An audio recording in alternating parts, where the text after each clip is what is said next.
कैसे हैं आप सभी। उम्मीद है सभी लोग अच्छे होंगे। आज की जो वीडियो मैं आपके लिए बना रही हूँ वो एचपीएससी की साइकोलॉजी से रिलेटेड बना रही हूँ। ये वाला जो टॉपिक है वो केवीएस में नहीं है, इसलिए मैं इसको केवीएस की प्लेलिस्ट में नहीं डालूंगी, बल्कि एचपीएस की जो प्लेलिस्ट है उसमें डालूंगी। मेरे पास बहुत सारे कमेंट आ रहे हैं कि आप ये टॉपिक क्यों करा रहे हो, ये टॉपिक तो है नहीं। देखिए, स्पेशली एचपीएससी यानी कि जो हरियाणा के जो एग्जाम होते हैं ना, उस पर किसी भी प्रकार का भरोसा आप ना ही करें तो ठीक है। आपको हर टॉपिक को यहाँ पे क्या करना, अच्छे से डीपली पढ़ करके जाना है। और अभी आप स्क्रीनिंग तक अगर आए हो तो आपको 1% भी ये मौका है वो हाथ से नहीं जाने देना है। तो आप अपनी तरफ से पूरी कोशिश करिए कि आप जो है हर टॉपिक को यहाँ से कवर करते हुए चले।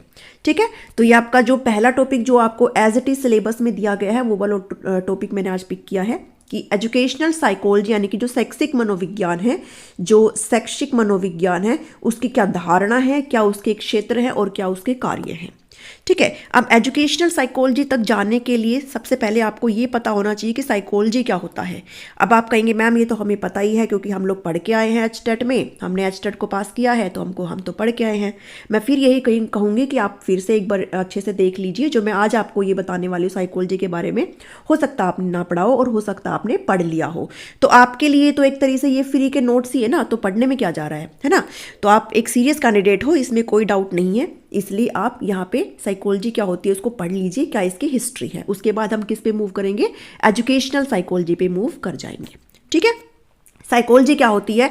देखिए, साइकोलॉजी जो है दो वर्ड से मिलकर के बना हुआ है, that is psyche and logos. Psyche और लोगोस ग्रीक वर्ड होते हैं। अब मैंने यहाँ पे एवरीथिंग आपको लिख करके दिया है, मैंने अपनी पूरी कोशिश करी है कि आपको कहीं से कुछ ना करना पड़े, आपको सब कुछ यहाँ पे लिखा हुआ मिल जाएगा। और ये मैं आपको अपने टीचिंग गोल्स के टेलीग्राम चैनल पर जो है डाल दूंगी, वहाँ से आप इसको रीड भी कर सकती हैं। बट मैं आपको ये एडवाइस दूंगी कि आप वीडियो देख करके पहले चीज़ों को समझें और उसके बाद अपने नोट्स बनाएं। ठीक है, अगर आप चैनल पर नए हैं और आपको वीडियो पसंद आती है तो आप चैनल को बिना सब्सक्राइब किए ना जाएं और वीडियो को ज़रूर लाइक करें।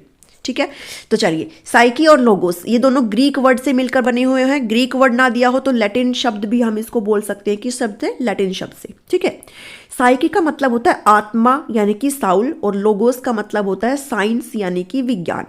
इस तरह से जो साइकोलॉजी की डेफिनेशन निकल के आती है वो ये निकल के आती है कि साइकोलॉजी यानी कि जो मनोविज्ञान है उसको क्या कहा गया, आत्मा का अध्ययन कहा गया। क्या कहा गया, आत्मा का अध्ययन। ठीक है, अभी जो डेफिनेशन है, बहुत सारी डेफिनेशन आपको देखने को मिलेगी, लेकिन एक डेफिनेशन मैंने आपके लिए यहाँ पे लिखी है, आपको पता होना चाहिए भाई क्या होती है।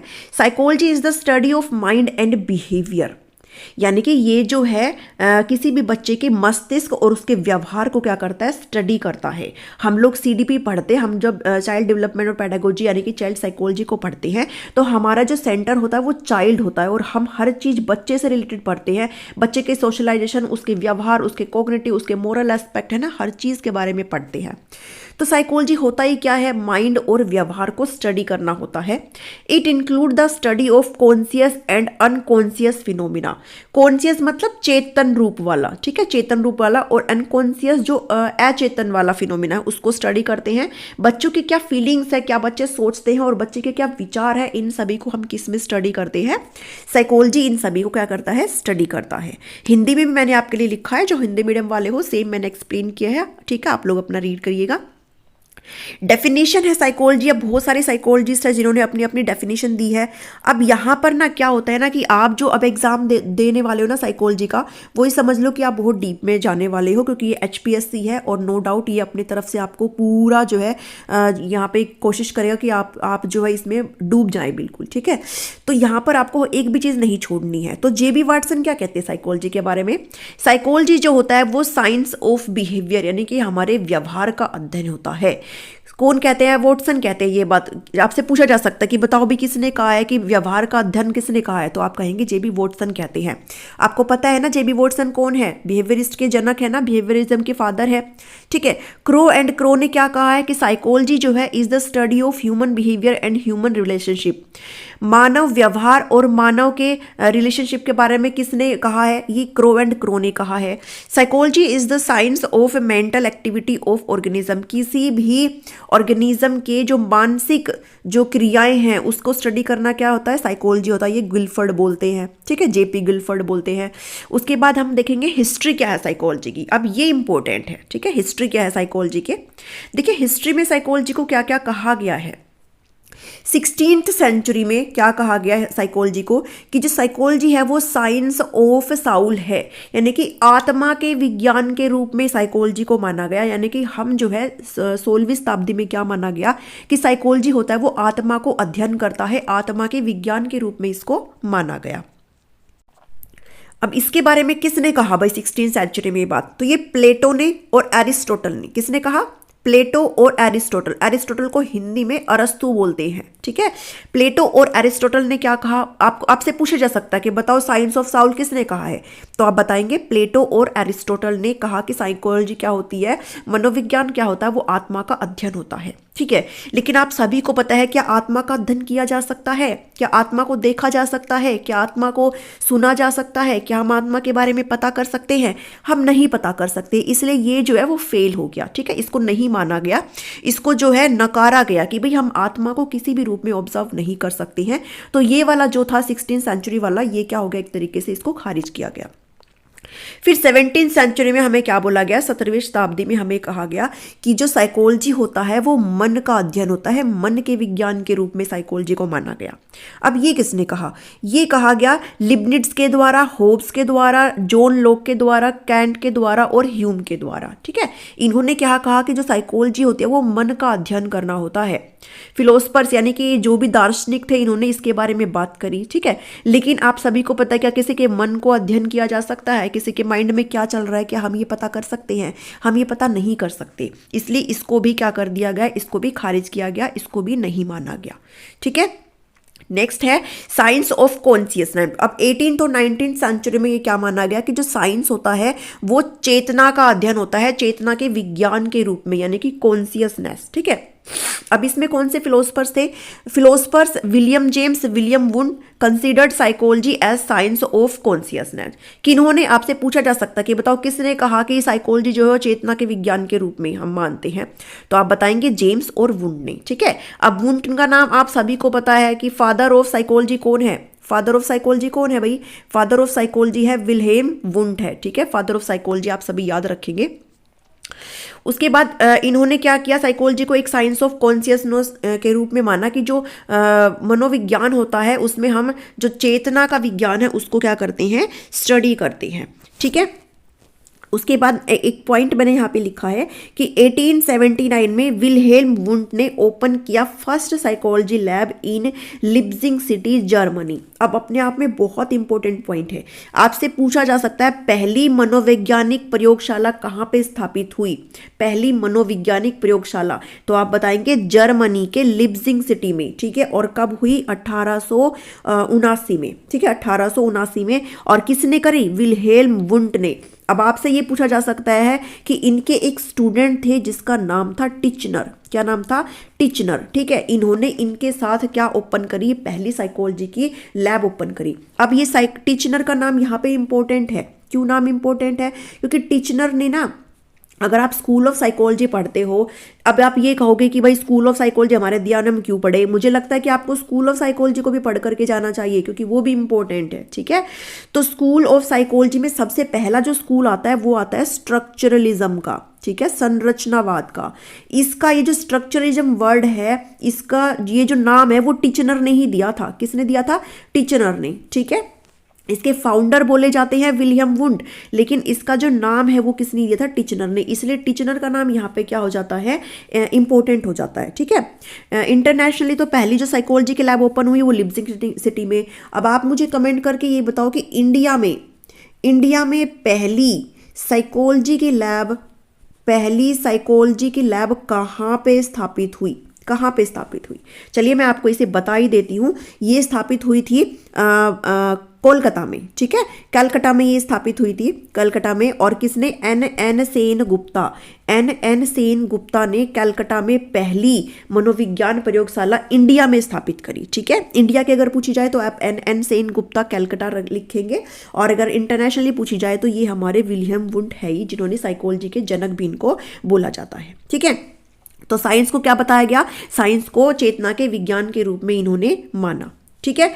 उसके बाद है बाद में इस चीज़ को भी यहाँ पे इन्होंने ये जो है नकारा गया कि भाई साइंस जो मनोविज्ञान जो होता है वो चेतना के विज्ञान के रूप में भी नहीं होता, क्योंकि चीज़ें सिर्फ हमारे कॉन्शियस माइंड में ही नहीं होती है, बल्कि जो हमारा अनकॉन्शियस माइंड होता है उसमें भी चीज़ें होती है। कॉन्शियस माइंड का मतलब ये होता है कि जो चीज़ें हम एकदम से पहचान ले, ठीक है, और अनकॉन्शियस मतलब हम इफर्ट्स लगा करके अगर किसी चीज़ को याद करें तो वो अनकॉन्शियस होता है, जिसको हम थोड़े टाइम बाद रिट्रीव कर पाए, ठीक है, तो वो क्या होता है, अनकॉन्शियस होता है। तो ज़रूरी थोड़ी है आपकी सारी चीज़ें आपके कॉन्शियस माइंड में ही हो, आपके अनकॉन्शियस पार्ट में भी बहुत सारी चीज़ें होती है ना, तो इसलिए इसको भी क्या किया गया, नकारा गया।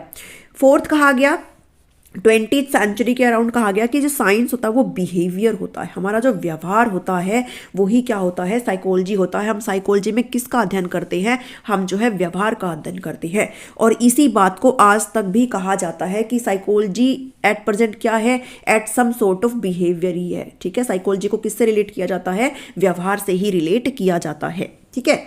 अब इसमें जो सबसे पहला नाम आता है वो वाटसन का आता है, क्योंकि वाटसन कौन थे, फादर ऑफ बिहेवियरिज्म, यानी कि व्यवहारवाद के जनक थे। व्यवहारवाद के प्रतिपादक कौन थे, वो थे वाटसन, ठीक है। और at present psychology is related to behaviour, ठीक है, मनोविज्ञान को व्यवहार से जोड़कर देखा जाता है। तो अभी इस टाइम पे क्या है, जो साइकोलॉजी है वो किससे रिलेट करती है, हमारे बिहेवियर से, ठीक है। तो ये थी हिस्ट्री साइकोलॉजी की, जो आपको अच्छे से याद रखनी है।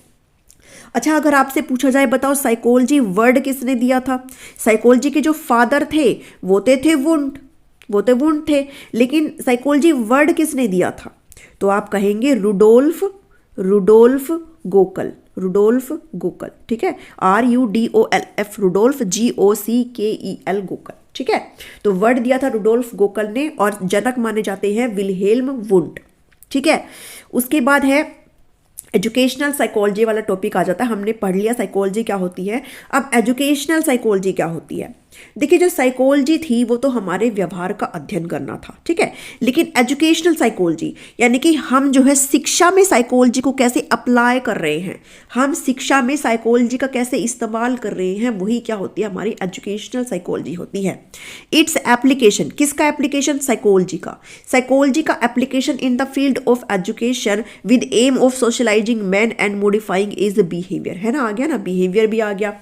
तो कहने का मतलब ये है कि जो साइकोलॉजी था वो क्या था, वो तो प्योर साइंस था, ठीक है, प्योर साइंस था, लेकिन जो एजुकेशनल साइकोलॉजी है वो क्या है, अप्लाइड है, ठीक है, अप्लाइड है किसमें, एजुकेशन में हम लोग इसको अप्लाई करते हैं साइकोलॉजी को, और जो ह्यूमन बीइंग है उसका सोशलाइजिंग पर्पस क्या होता है ना, हम सामाजिकरण देखते हैं, और उसके व्यवहार को हम कैसे मॉडिफाई कर सकते हैं, ये सारी चीज़ें किस में आती है, एजुकेशनल साइकोलॉजी में आती है। आप सिंपल भाषा में ये देखेंगे कि साइकोलॉजी वो जो होती है वो व्यवहार का अध्ययन करना होती है, लेकिन जो एजुकेशनल साइकोलॉजी होती है उसमें हम साइकोलॉजी को कैसे अप्लाई करते हैं, वही क्या है, एजुकेशनल साइकोलॉजी होती है, ठीक है। कुछ डेफिनेशन है जो दी गई है। क्रो एंड क्रो ने क्या कहा है, क्रो एंड क्रो कहते हैं explain the learning experience of individual from birth to old age. Educational psychology के बारे में क्रो एंड क्रो कहते हैं कि जो एजुकेशनल साइकोलॉजी वो एक्सप्लेन करती है, वो हमें बताती है, क्या बताती है, किसी के भी लर्निंग एक्सपीरियंस को, जो भी उसका सीखने का अनुभव है उसके जन्म से लेकर के और उसकी मृत्यु तक, या मृत्यु नहीं बल्कि उसके जो है ओल्ड एज तक, ठीक है, ओल्ड एज तक उसने जो भी लर्निंग के एक्सपीरियंस किए हैं वही क्या है, हमारी एजुकेशनल साइकोलॉजी होती है। नेक्स्ट होता है स्कीनर, क्या कहते हैं, स्कीनर कहते हैं कि जो educational psychology is the branch of psychology which deals with teaching and learning. हम एजुकेशनल साइकोलॉजी में किस चीज़ को भाई, एक तो टीचर होता है और एक क्या होता है, लर्नर होता है, ठीक है। तो ये ऐसी ब्रांच ऑफ साइकोलॉजी होती है जो टीचिंग और लर्निंग को क्या करती है, डील करती है। स्टीफन कहते हैं कि educational psychology is the systematic study of growth and development of a child. जो शैक्षिक मनोविज्ञान होता है वो बच्चे के वृद्धि और विकास का सिस्टमैटिक स्टडी करना होता है, ठीक है। तो ये कौन कहते हैं, ये कहते हैं स्टीफन। तो आपको ये चीज़ें एज इट इज़ याद करनी है, ठीक है। अब फादर पूछा जाए अगर आपसे एजुकेशनल साइकोलॉजी के फादर कौन है, तो आप बताएंगे एडवर्ड ली थॉर्नडाइक, ठीक है। थॉर्नडाइक ने कनेक्शनिज्म की थ्योरी भी तो दी थी ना, याद है ना आपको। तो थोड़ा यहाँ पे इंपॉर्टेंट पर्सनालिटी है, एजुकेशन साइकोलॉजी के जनक इनको माना जाता है। नेचर क्या होता है एजुकेशनल साइकोलॉजी का? अब आप कहेंगे मैम नेचर तो लिखा ही नहीं हुआ, फिर आप क्यों पढ़ा रहे हो? मैं फिर वही बात कहूँगी कि भाई जो नहीं लिखा है ना उसको भी पढ़ करके जाओ, ठीक है, क्योंकि आप उन बच्चों में नहीं हो ना जो इधर उधर बस इतना थोड़ा बोड़ा पढ़ के अपना काम चला लेंगे। आप उन बच्चों में आते हो, अगर आपने एचटेट को पास किया, कि आप अभी जो है इस टाइम एक क्या जॉब आपको पानी है, ठीक है। तो मैं आपको यही कहूंगी कि आप ना कुछ भी चीज़ों को ना छोड़ करके जाइए। अगर उन्होंने क्वेश्चन पूछ लिया तो क्या आप उनसे लड़ने जाओगे कि भाई क्यों पूछा आपने, तो वहाँ पे लिखा ही नहीं था, है ना? तो हम ऐसे लड़ने थोड़े ना बैठेंगे। तो हम नेचर ऑफ एजुकेशनल साइकोलॉजी को देख लीजिए, भाई क्या नेचर है, क्या इसका प्रकृति होता है शैक्षिक मनोविज्ञान का। तो जो नेचर होता है ना वो क्या होता है भाई, पहला जो नेचर है वो है एजुकेशनल साइकोलॉजी क्या होती है, एक साइंस होती है, साइंस ही होती है भाई। साइंस में हम क्या करते हैं, हम फैक्ट्स और डाटा को देखते हैं ना, और इसी में भी हमारा जो ह्यूमन बिहेवियर है, हम जो साइकोलॉजी पढ़ते हैं उसमें भी बच्चे का हम ऑब्जर्वेशन करते हैं, बच्चे के लिए फैक्ट्स और डाटा को कलेक्ट करते हैं, बच्चे का क्या इंप्रूवमेंट है, बच्चे की क्या ग्रोथ है, ये सब हम क्या ऑब्जर्व करते हैं। तो एजुकेशनल साइकोलॉजी भी क्या है, एक तरीके से क्या है, विज्ञान के रूप में इसको माना गया है, ठीक है।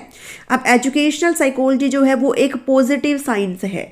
पॉजिटिव साइंस का मतलब होता है कि जो भी ग्रोथ बच्चे की एज इट इज चल रही है, जो भी बिहेवियर बच्चे का एज इट इज है, उसको ऐसे ही मेजर करना, उसको ऐसे तोड़ मरोड़ के मेजर नहीं करना, बल्कि जैसा बच्चे का बिहेवियर है, जैसा भी किसी पर्टिकुलर इंडिविजुअल का बिहेवियर है, उसको वैसे ही स्टडी करना। तो वो क्या होता है, एक पॉजिटिव साइंस होता है। सोशल साइंस का मतलब होता है कि सामाजिक विज्ञान। हम यहाँ पे साइकोलॉजी में बच्चे का जो सोशल डेवलपमेंट है वो करते हैं, कि बच्चे का जो सामाजिकरण है वो अच्छे से हो, क्योंकि बच्चे का जो डेवलपमेंट है वो ऑल ओवर किससे ज़्यादा इन्फ्लुएंस करता है, उसके एनवायरनमेंट में, उसका जो सोसाइटी है उससे ज़्यादा इन्फ्लुएंस करता है। इसलिए यहाँ पे सोसाइटी की तो बात होनी ही चाहिए। सोशल साइंस इसलिए कहा गया एजुकेशनल साइकोलॉजी का।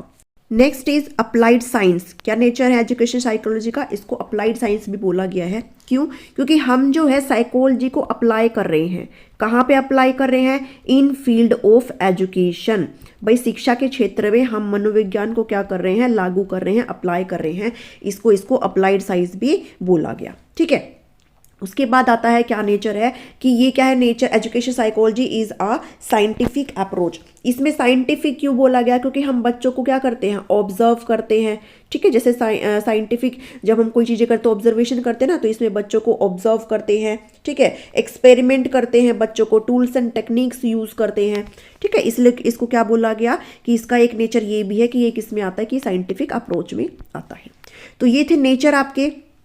उसके बाद आगे चलते हैं। स्कोप देखिए, स्कोप का मतलब क्या होता है ना, स्कोप का मतलब होता है कि जो शैक्षिक मनोविज्ञान है उसका क्या क्षेत्र है, क्या उसका दायरा है, ठीक है, क्या उसका दायरा है, उस ये चीज़ इसमें पढ़ेंगे स्कोप में। अब इसके जो है मैंने यहाँ पर आपको कुछ 7 से 8 यहाँ पे इसके स्कोप बताए हैं, जो आपको समझा देती हूँ, ठीक है। देखिए स्कोप क्या है, सबसे पहला स्कोप है लर्नर। सबसे पहला क्या स्कोप है, लर्नर है। मतलब एजुकेशनल साइकोलॉजी का जो दायरा वो कहाँ कहाँ तक फैला हुआ है, इसका जो क्षेत्र है वो बताया गया है। तो सबसे पहला हम देखते हैं शिक्षार्थी, यानी कि जो लर्नर है। इसके बिना तो कुछ है ही नहीं, क्योंकि साइकोलॉजी में हम डील ही किससे करते हैं, जो हमारे बच्चे होते हैं जिनको हम पढ़ाते हैं, वही क्या है, हमारे लिए लर्नर है, हमारे शिक्षार्थी है। तो हमें बच्चों को समझना आना चाहिए है, उसका क्या नेचर होता है, क्या उसकी ग्रोथ होता है, क्या डेवलपमेंट होता है, ठीक है, क्या उसका जो मेंटल एक्टिविटीज़ होती है, ठीक है, किस लेवल तक बच्चा जो है जा सकता है। तो लर्नर से रिलेटेड जो भी चीज़ें हैं ना वो सब इसमें आती है। हमें एक टीचर को यहाँ पे पता होना चाहिए कि उसका बच्चा है, उसके क्या पोटेंशियल है, क्या उसके बच्चे की क्या कमियां हैं, वो उसको कैसे दूर कर सकता है। तो लर्नर तो है यहाँ पे एक इम्पोर्टेंट चीज़, ठीक है। सेकंड चीज़ जो यहाँ पे आती है वो है लर्निंग की एक्सपीरियंस, यानी कि सीखने का अनुभव।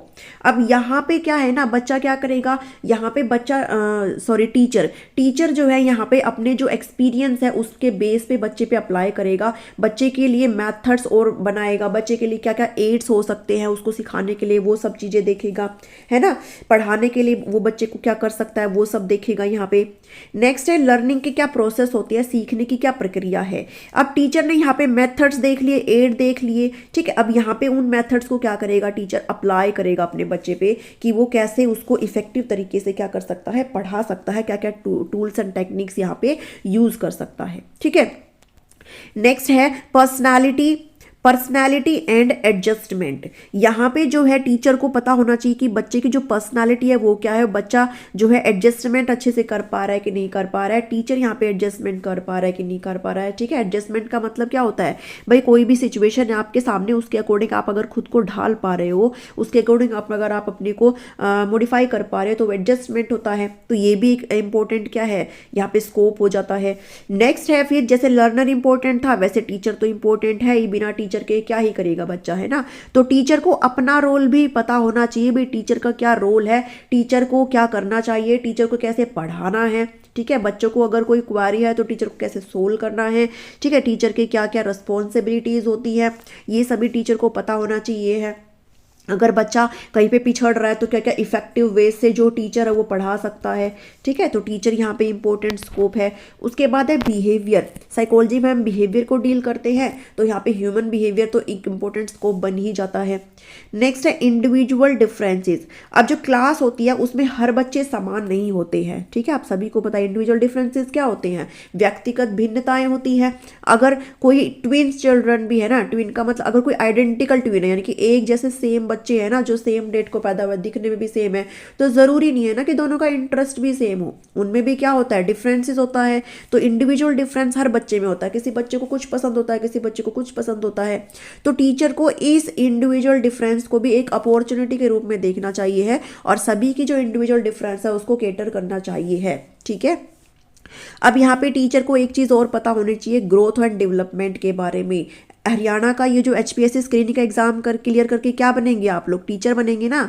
तो मैंने आपको पहला टॉपिक ग्रोथ एंड डेवलपमेंट का कराया हुआ है। एक कमेंट आता है कि मैम ये तो है ही नहीं टॉपिक में, ये शायद 2-3 कमेंट आ रखे हैं मेरे पास। तो देखो भाई ये आ गया ग्रोथ एंड डेवलपमेंट। अगर आपको पता ही नहीं है ग्रोथ एंड डेवलपमेंट तो फिर क्या करोगे, यहाँ से क्वेश्चन आ गया तो उठ के फिर ये तो कह देंगे भाई स्कोप में तो हमने बताया है ग्रोथ एंड डेवलपमेंट, आपने क्यों नहीं पढ़ा, है ना। इसीलिए आपको सब कुछ पढ़ करके जाना है। 5 मेजर स्कोप है यहाँ पे, 5 जो मेजर स्कोप है वो आप अच्छे से देख लीजिए। सबसे पहला जो मेजर स्कोप है, वैसे आपको ये सारे स्कोप पढ़ने हैं जो मैंने ऊपर पढ़ाए हैं। लर्नर है, लर्निंग की प्रोसेस है, लर्निंग की सिचुएशन है, टीचिंग सिचुएशन है, टीचर है। ठीक है, अब यहाँ पे इवैल्यूएशन और असेसमेंट भी आ जाता है, गाइडेंस और काउंसलिंग भी आ जाएगा। ठीक है, तो आप लोग सिर्फ PDF से काम ना चलाए, वीडियो को भी देखा करो क्योंकि यहाँ पे मैं एडिशनल इन्फॉर्मेशन भी आपको प्रोवाइड करती हूँ। ठीक है, उसके बाद है functions of educational psychology. Last topic आपका रह जाता है फंक्शन क्या है एजुकेशनल साइकोलॉजी के, शैक्षिक मनोविज्ञान के कार्य क्या है, क्यों इसको अप्लाई किया गया। तो इसको इसलिए इसकी क्या कार्य है, सबसे पहला कार्य है इसका to provide thorough knowledge of nature of child. बच्चे का क्या स्वभाव है वो उसको समझने के लिए ही इसको अप्लाई किया गया। भाई कोई टीचर है उसको पता ही नहीं है उसके सामने जो बच्चा है उसका क्या नेचर है, कैसे वो डील करता है चीज़ों के साथ, क्या उसकी मेंटल एक्टिविटीज़ है, क्या उसकी कोग्निटिव एक्टिविटीज़ है, क्या उसका मोरल एस्पेक्ट है। ठीक है, उसको पता ही नहीं है तो वो कैसे अपने बच्चों को पढ़ाएगा, है ना। इसलिए अच्छा ये साइकोलॉजी वाला पार्ट क्यों ऐड किया गया टीचिंग में, क्योंकि अभी प्राइवेट स्कूल में क्या होता है ना, प्राइवेट स्कूल में तो मतलब बस डिग्री के बेस पे ले लेते हैं टीचर्स को, बेटे ये गवर्नमेंट स्कूल है। ठीक है, आपको बिना साइकोलॉजी पढ़े हुए आप अपनी बच्चे को कभी नहीं समझ सकते, इसलिए यहाँ पे साइकोलॉजी पढ़ना आपके लिए बहुत ज़रूरी हो जाता है। तो provide thorough knowledge of nature of child. उसके बाद है to provide an understanding of nature aims and purpose of education. शिक्षा का क्या नेचर है, क्या उसका एम है, क्या उद्देश्य है, क्या पर्पज है, ये सभी समझने के लिए एजुकेशनल साइकोलॉजी की जरूरत हमें पड़ती है। To provide knowledge of developmental process with emphasis on guidance and control of mental and moral aspect of learner. जो थर्ड नंबर है आपका वो ये है कि हमें बच्चों का जो डेवलपमेंटल प्रोसेस है, जो विकास की प्रक्रिया है बच्चों की, उसे भी हमें समझना पड़ेगा और बच्चे का क्या मानसिक और क्या उसका नैतिक पहलू है उसे भी हमें समझना पड़ेगा। ठीक है, तो उस चीज़ को भी समझना पड़ेगा भी बच्चा मेंटली कैसे डील कर रहा है, बच्चे के क्या मोरल एस्पेक्ट्स हैं, ये सभी हमें पता होना चाहिए। और ये सब किस में आते हैं, सब डेवलपमेंट का हिस्सा होती है ना, तो हमें ये चीज़ें भी पता होनी चाहिए। Provide understanding of principle of learning, सीखने के क्या सिद्धांत है ये भी हमें अंडरस्टैंड करना है। Together with techniques to improve learning, अगर हमें प्रिंसिपल ऑफ लर्निंग पता है तो इसका इस्तेमाल हम कहाँ पे कर सकते हैं, अपनी जो लर्निंग है, जो बच्चों की जो लर्निंग है उसको इम्प्रूव करने के लिए हम लोग कर सकते हैं। ठीक है, तो ये जो है टीचर के लिए है सारी चीज़ें। भाई टीचर को ये सभी चीज़ यहाँ पे पता होनी चाहिए है। अब यहाँ पे फिर से आ गया ना डेवलपमेंट के बारे में, ग्रोथ एंड डेवलपमेंट का जिक्र फिर से हो रहा है ना। तो अभी ये चीज़ें जो मैंने पढ़ाई है वो गलत नहीं पढ़ाई है आपको, ठीक है। और अगर मान लो क्वेश्चन नहीं भी आता है तो भी कोई बात नहीं, आप तो अपनी तरफ से करके गए हो ना। Present theories underlying measurement and evaluation mental abilities और इंटरेस्ट। ऐसी थ्योरीज को प्रेजेंट करना जो बच्चों की जो भी लर्निंग है उसको मेज़र कर सके, उसका इवैल्यूएशन हो सके, क्या उसकी मेंटल एबिलिटीज़ है, क्या उसके इंटरेस्ट है, ये सभी हमें पता होनी चाहिए है, ठीक है।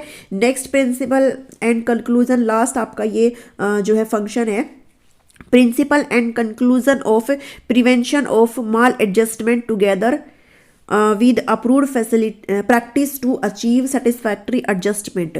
यहाँ पे क्या है, माल एडजस्टमेंट का मतलब आप समझिए पहले। एडजस्टमेंट क्या होता है, कोई सिचुएशन है आपके सामने, चाहे वो फेवरेबल हो चाहे वो अनफेवरेबल हो, अगर उसके अकॉर्डिंग आपने अपने आप को अगर मॉडिफाई कर लिया, अगर आपने अपने आप को बैलेंस कर लिया बिना रोए धोए, तो आपने क्या कर लिया, एडजस्टमेंट कर लिया है। और अगर आपने उस सिचुएशन को कैटर नहीं कर पाए और अगर आप जो है बैलेंस यहाँ पे नहीं बना पाए, खुद को मॉडिफाई नहीं कर पाए, बस रोने धोने में ही लगे रहे कि हाय मेरे से अब कैसे पढ़ा जाएगा, तो वो क्या हो जाता है, वो माल एडजस्टमेंट हो जाता है कि आप लोग क्या खुद को एडजस्ट नहीं कर पाए, ठीक है। तो यहाँ पे जो है टीचर को पता होना चाहिए भाई हम माल एडजस्टमेंट को कैसे प्रिवेंट कर सकते हैं, ताकि इससे जो है सेटिस्फैक्ट्री एडजस्टमेंट हो सके, यानी कि जो बच्चा है वो एडजस्टमेंट करना सीख जाए, ठीक है। तो टीचर को भी अपने यहाँ पे कुछ रूल्स है जो पता होनी चाहिए है भाई टीचर को कैसे डील करना है, ठीक है। तो यहाँ पे आज मैंने आपके साथ पूरा पहला जो टॉपिक है वो अच्छे से डील कर लिया है। ये PDF आपको टेलीग्राम पे प्रोवाइड कर दूंगी, टीचिंग गोल्स नाम से मेरा चैनल है, लिंक डाल दूंगी डिस्क्रिप्शन में। यहाँ पे नहीं होता है तो अबाउट सेक्शन में है, ठीक है। जो भी नए हैं प्लीज़ बिना सब्सक्राइब करे ना जाए, वीडियो को लाइक करें और अपने वैल्यूएबल कमेंट मुझे ज़रूर दें, ताकि मेरा भी थोड़ा सा मुझे भी मोटिवेशन मिले, ठीक है। तो चलिए मिलती हूँ आपसे नेक्स्ट टॉपिक में, एक नया टॉपिक लेकर के आऊँगी। Thank you, thanks for watching me.